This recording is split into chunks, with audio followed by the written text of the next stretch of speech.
Good afternoon class 10। बेटे हमने human I and colourful new chapter start किया था। दो दिन हो चुके हैं। मैंने आपको टॉपिक दिया था ह्यूमन आई टॉपिक, जो कि आप बेटे प्रीवियस क्लासेस में इस डायग्राम को आप अच्छे से स्टडी कर चुके हैं। इसके पार्ट्स के बारे में आप अच्छे से स्टडी कर चुके हैं पूरा। तो लेकिन फिर भी जस्ट एक रिकॉल करते हैं इस टॉपिक को। बेटे ह्यूमन आई का डायग्राम जो आपको स्क्रीन पर दिखाई दे रहा है, ये डायग्राम आपने बनाना है और मैंने एक वीडियो भेजी थी आपको। उस वीडियो के अकॉर्डिंग जिसको डायग्राम नहीं बनाना आता वो इस डायग्राम को वहाँ से देखकर अपने आप वहाँ से हेल्प, जिस तरीके से बहुत इजी मेथड से वो शो किया गया है, तो आप वहाँ से देखकर उसको बना सकते हो। स्टेप बाय स्टेप आप उसे देखकर बनाइए और उसके बाद आपने उसके पार्ट्स को भी लेबल करना है। और अब हम इनके जो पार्ट्स हैं ह्यूमन आई के, उनको वन बाय वन उनके फंक्शंस को डिस्कस करेंगे। एंड उनके फंक्शंस क्या हैं बेटा, सबसे पहले तो हमें ये पता होना चाहिए कि ह्यूमन आई है क्या।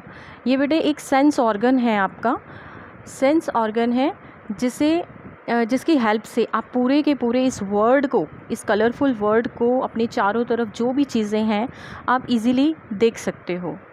अब बेटे ह्यूमन आई जैसे हम कैमरे में से देखते हैं, कैमरे में से भी हम हर चीज़ देख सकते हैं। तो ह्यूमन आई जस्ट एक टाइप का कैमरा है। कैमरे में भी क्या लगा होता है, लेंस लगा होता है। तो इसी तरीके से हमारी आई के अंदर भी एक लेंस होता है। उस लेंस के अंदर lens system forms an image on A light sensitive screen called retina. यानी जो भी हमारी आई के लेंस के ऊपर जो भी इमेज दिखाई देती है, जो भी इमेज होती है, वो हमें कहाँ पर जाकर मिलती है, रेटिना पर जाकर मिलती है।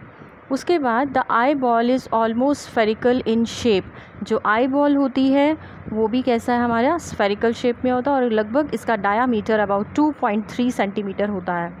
लाइट हमारी आई में जब एंटर करती है तो वो कौन से किसको क्रॉस करते हुए एंटर करती है, एक ट्रांसपेरेंट मेम्ब्रेन होता है जिसे हम कॉर्निया बोलते हैं, वहाँ से एंटर करती है। और कॉर्निया के पीछे हमारा एक मस्कुलर डायफ्राग्राम होता है जिसे हम आइरिस कहते हैं, एंड विच इज़ ओपनिंग, और उसकी भी अलग से एक ओपनिंग होती है जिसे हम प्यूपिल बोलते हैं। प्यूपिल का क्या काम होता है, प्यूपिल कंट्रोल करता है amount of light entering in our eye. जो कितना लाइट हमारी आई में एंटर करना चाहिए उसे कंट्रोल करता है। The eye lens helps to focus the image. जो आई लेंस है वो हमारी जो भी इमेजेस हम देखते हैं उन्हें फोकस करता है और रेटिना के ऊपर। उसके बाद जो सेलरी मसल्स होती हैं वो हेल्प करती हैं हमारे लेंस के कर्वेचर को चेंज करने में। यानी अगर बहुत ज़्यादा डिम लाइट आ गई है तो वो उस सेलरी मसल्स को एक्सपैंड कर देती है। सेलरी मसल्स जो हमारे लेंस को एक्सपैंड करती है। और अगर बहुत डार्कनेस, बहुत ज़्यादा तेज़ रोशनी हमारी आइज़ में पड़ती है तो वो उसे श्रिंक करने की कोशिश करती है। सेलरी मसल्स लेंस को हमारे श्रिंक करती है, यानी एडजस्ट करती है सेलरी मसल्स हमारे लेंस की फोकल लेंथ को। उसके बाद बेटा आपको इनके फंक्शंस लर्न करने हैं। उसके बाद है वर्किंग ऑफ द आई। आई कैसे वर्क करती है, आई लेंस जो भी हम चीज़ देखते हैं वो आई लेंस की हेल्प से देखते हैं। आई लेंस एक रियल और इन्वर्टेड इमेज ऑब्जेक्ट की हमारे रेटिना के ऊपर फॉल करती है। आई लेंस जैसे ही जो भी हम इमेज देखते हैं, जो भी ऑब्जेक्ट को देखते हैं, उसकी image real and inverted image form करती है रेटिना के ऊपर। उसके बाद जो लाइट सेंसिटिव सेल्स होती हैं रेटिना में, वो एक इलेक्ट्रिकल सिग्नल प्रोड्यूस करती हैं ऑप्टिक नर्व तक, और ऑप्टिक नर्व उसको पहुंचाता है ब्रेन तक। उसके बाद जो ब्रेन है वो इस इंफॉर्मेशन को प्रोसेस करता है और मैसेज आई तक पहुंचाता है, और हमें ये पता लग जाता है कि वो ऑब्जेक्ट क्या है, कैसी दिखाई देती है, कैसी उसकी शेप है, कैसा उसका कलर है, वो क्या चीज़ है। तो hence we can see the object. तो बेटे आपने जिन भी स्टूडेंट्स ने ये टॉपिक अभी तक राइट डाउन नहीं किए हैं, ये अपना राइट करें अपनी फ़िज़िक्स की नोटबुक में और ये डायग्राम बनाएंगे, इनको लेबल्ड करेंगे। And the next topic is that the power of accommodation of the I. Power of accommodation बेटे क्या होता है, जैसे कि मैंने अभी आपको बताया, आई लेंस की एबिलिटी अपनी फोकल लेंथ को एडजस्ट करने की। किस चीज़ को एडजस्ट करने की, फोकल लेंथ को। यानी the ability of the eye lens to see both near and distant objects by adjusting its focal length। तो बेटे आई लेंस की इतनी एबिलिटी कि वो आपके नज़दीक की और बहुत दूर की ऑब्जेक्ट्स को देखने में हेल्प करेगा आपका। लेकिन हेल्प कैसे करेगा? फोकल लेंथ को एडजस्ट करके आपके आई लेंस की। तो ये जो एबिलिटी होती है आई लेंस की, आपकी लेंस की फोकल लेंथ को एडजस्ट करने की, that ability is called the power of accommodation of the eye. अब आई लेंस जो होता है वो बेटे एक फाइबर जेली लाइक मटेरियल का कंपोजिशन होती है। इसका curvature can be change to some extent by the ciliary muscles. आप फोकल लेंथ तो चेंज हो जाती है, लेंस करता है, लेकिन किसकी हेल्प से करता है? सेलरी मसल्स की हेल्प से उसकी फोकल लेंथ चेंज होती है।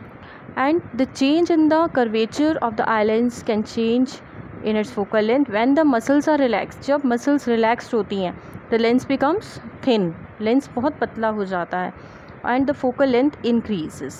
and when the muscles contract, जब muscles contract होती हैं, सिकुड़ जाती हैं, तो lens जो है वो thick हो जाता है and focal length decrease हो जाती है। अब बेटे near point and the far point. What is near point? यानी बेटा the minimum distance eight which the eye can see the objects clearly. यानी एक ऐसा मिनिमम डिस्टेंस जिससे आप नज़दीक की ऑब्जेक्ट को बहुत क्लियरली देख सकते हो। यानी जैसे अगर हम फॉर एग्ज़ाम्पल जैसे हम बुक को बहुत पास लेकर आएँ अपने पास, तो हमारे हेड में स्ट्रेन होना स्टार्ट हो जाता है, हमारे हेडेक होना स्टार्ट हो जाता है। तो हम एक लीस्ट डिस्टेंस कितने एक मतलब एग्जैक्ट कुछ डिस्टेंस पर अपनी बुक को रखते हैं, जिससे कि हम उस पर बिना स्ट्रेन के आई पर पड़े, बिना स्ट्रेन के, बिना माइंड पर स्ट्रेन पड़े, बिना हेडेक हुए हम उस चीज़ को क्लियरली देख सकते हैं। तो वो डिस्टेंस जो होता है दैट इज़ 25 सेंटीमीटर। यानी द मिनिमम डिस्टेंस, कम से कम ऐसा डिस्टेंस जिस पे आई जो है ऑब्जेक्ट्स को क्लियरली देख सकती है, this is called the near point and also called the least distance of the distinct vision. और एक नॉर्मल आई, और अगर एक आई में कोई भी डिफेक्ट नहीं है तो ये डिस्टेंस होता है आपका बेटे 25 centimetre. Next is the far point. बेटे दूर की चीज़ बिना स्ट्रेन, बिना आइज़ को इधर उधर किए, बिना हिलाए डुलाए, क्लियरली आप एक ही झटके में जब एक दूर की चीज़ को आसानी से देख सकते हो, तो that is called the far point of the eye. यानी the farthest distance up to which the eye can see objects clearly is called the far point of the eye. और बेटे अगर एक नॉर्मल आई है जिस आई में कोई भी डिफेक्ट नहीं है, उसका लीस्ट डिस्टेंस तो आपको मैंने बताया 25 सेंटीमीटर होता है लीस्ट डिस्टेंस नियर पॉइंट, और लेकिन जो फार पॉइंट होता है वो 25 सेंटीमीटर से लेकर इनफाइनाइट डिस्टेंस तक होता है, इन्फिनिटी तक होता है, जहाँ तक आप एक ऑब्जेक्ट को आप बिना आइज़ के स्ट्रेन डाले क्लियरली देख सकते हो। तो बेटे ये topics power of accommodation of the I, near point and far point, ये भी आज आपको अपनी नोटबुक्स पर राइट करने हैं। एंड आज हम 3 डिफेक्ट्स के बारे में स्टडी करेंगे बेटा। Defects of the vision and their correction. आपकी आइज़ में कौन कौन से डिफेक्ट्स होते हैं? नंबर 1 डिफेक्ट इज़ मायोपिया, जिसे हम नियर साइटेडनेस भी बोलते हैं। बेटे मायोपिया एक ऐसा डिफेक्ट होता है जिसमें एक पर्सन नियर बाय ऑब्जेक्ट्स को तो बहुत क्लियरली देख सकता है, बिना स्ट्रेन के देख सकता है, लेकिन वो डिस्टेंट ऑब्जेक्ट्स को, दूर की चीज़ों को आसानी से नहीं देख सकता। ठीक है, और इसके अंदर ऐसा क्यों होता है? क्योंकि इसमें जब आप एक चीज़ को देखते हो तो उसकी इमेज जो है वो रेटिना से पहले ही बन जाती है, जिसकी वजह से आप उसको क्लियरली नहीं देख सकते। तो दिस में भी, और ऐसा क्यों होता है बेटे? ये हमारा जब आई लेंस का कर्वेचर बढ़ जाता है और आई बॉल की लेंथ इंक्रीज़ हो जाती है, तब ये मायोपिया डिफेक्ट हमें होता है। और ज़्यादातर ये हमारी जो यंग एज होती है उसमें वीकनेस, हमारी वीकनेस, सेल्स की वीकनेस की वजह से, हमारी बॉडी में किसी डेफिशिएंसी की होने की वजह से हमें जो है मायोपिया हो जाता है। And it can be corrected by using suitable concave lens. और अगर हम कनकेव लेंस यूज़ करें, कई जैसे आपकी क्लास में ही कितने स्टूडेंट्स ऐसे हैं जिनको स्पेक्स लगा हुआ है, उनको दूर की चीज़ नहीं दिखा, जैसे बोर्ड पे अगर बोर्ड पर देखना होता है तो वो स्पेक्स लगाते हैं और नज़दीक में उन्हें कोई दिक्कत नहीं आती है। तो ऐसे या तो वो स्पेक्स जो लगा होता है उसमें लगा होता है, उसमें कनकेव लेंस लगा हुआ होता है, एंड और या फिर कई ऐसे होते हैं जो स्पेक्स ना लेकर डायरेक्ट लेंस ही यूज़ करते हैं, अपने आई लेंस लगाते हैं। And it can be corrected by the suitable concave lens. Next effect is hypermetropia. Hypermetropia क्या होता है बेटा? जिसके अंदर एक पर्सन, और it's other name is far sightedness. इसमें क्या होता है, एक ऑब्जेक्ट, एक पर्सन दूर की चीज़ों को बहुत आसानी से देख सकता है, क्लियरली देख सकता है बिना स्ट्रेन के, बट नज़दीक की चीज़ों को वो आसानी से नहीं देख सकता। और ये क्यों होता है? क्योंकि जब एक ऑब्जेक्ट आप देखते हो तो उसकी इमेज जो है वो रेटिना के पीछे बन जाती है, और जब रेटिना के पीछे बन जाती है तो वो आपको जो दूर की चीज़ है, जो पास की चीज़ है, वो आपको क्लियरली दिखाई नहीं देती। और ऐसा क्यों होता है? क्योंकि जब हमारी आई लेंस का कर्वेचर कम हो जाता है और आई बॉल की लेंथ डिक्रीज़ हो जाती है, तब ये डिफ़ेक्ट आना हमारी आइज़ में स्टार्ट हो जाता है, और हम इसे कन्वेक्स लेंस की हेल्प से ठीक कर सकते हैं। कन्वेक्स लेंस का स्पेक्स में, फ्रेम में हम कन्वेक्स लेंस लगाकर इसको क्लियरली देख सकते हैं, इस डिफ़ेक्ट को अपना दूर कर सकते हैं। और ज़्यादातर बेटे ये जब ओल्ड एज में होता है, जैसे जैसे हमारी एज बढ़ती जाती है तो उसके अकॉर्डिंग हमारा जो ये हाइपरमेट्रोपिया है वो भी हो जाता है। उसके बाद है बेटे presbyopia, the last effect. Presbyopia बेटे एक ऐसा डिफेक्ट होता है, ये ओल्ड पीपल में होता है। ये भी ओल्ड पीपल में कैसे? जिनको ना तो बेटे दूर की चीज़ प्रॉपर दिखाई देती है, ना वो पास की चीज़ दिखाई देती है, तो वो क्या करते हैं, कई लोग तो कहते हैं 2 स्पेक्स बनवा लेते हैं कि जब नज़दीक की कोई देखनी होती है तो नियर बाय जो जिसमें लेंस लगा हो वो देखते हैं, और जिनको दूर की प्रॉब्लम होती है तो वो दूर के हिसाब से अपना स्पेक्स लगाते हैं। तो बेटे अगर हम स्पेक्स अलग अलग ना बनाएं तो इसको हम और भी तरीके से कर सकते हैं।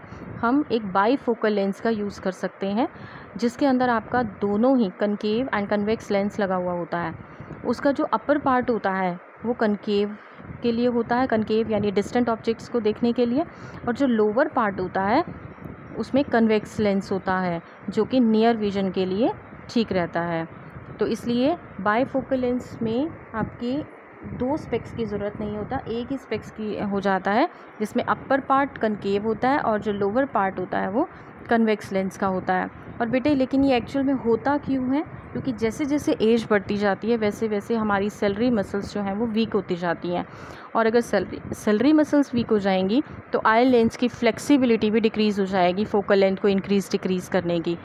तो जिस वजह से ये डिफ़ेक्ट, प्रेसबायोपिया डिफ़ेक्ट जो है ओल्ड एज में आना स्टार्ट हो जाता है। तो बेटे आज ही आपने ये जो टॉपिक्स हैं ये अपना कंप्लीट करें। Human I, working of the I and it's diagram, power of accommodation of the eye, near point, far point definitions, defects, myopia, hypermetropia and presbyopia। ये बेटे आज आपने अपनी नोटबुक्स में नोट डाउन करना है, और tomorrow I will start the revision of this chapter from the starting।